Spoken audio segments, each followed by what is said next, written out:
just what it would take. Umdlalo weshashalazi okhuluma ngo-Andres uyakhonjiswa eKalahari. Usigxeka yena ngokushona kwendodana yakhe.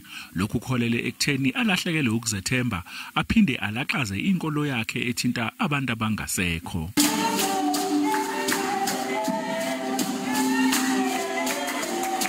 Ukulwa kwakhe nalobhlungu nokuthungatha uthando kubonakala kahle kulomdlalo kanti le ndoda esikhulile ilwa ngamandla ukuthola uthando.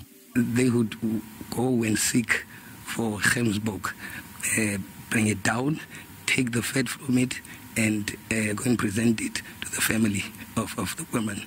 And that's how they would understand that this one is going to be a provider. Omunye wabaqondisi balomdlalo uthi ugqozi lwavela ngemuva kokuthi ebuke isiqephu sohlelo lwe-SABC special assignment.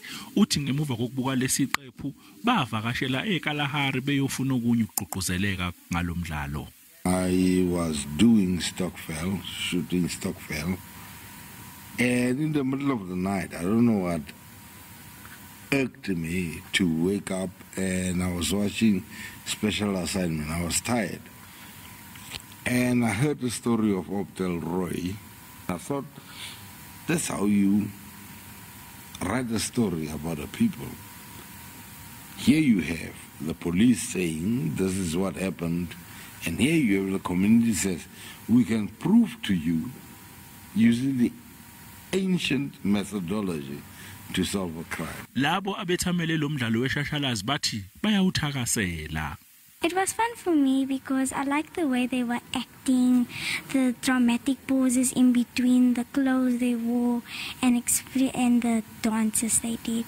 And I would recommend others to come watch it because you can learn actually from them of how they teach you and things like that. Kulomdlalo Andres ekugcineni uyalithola uthando waphinde welapheka futhi wagcina ethola uSofa Silahlane ongu-Omasana nokuyena Sofa Silahlane wakhe.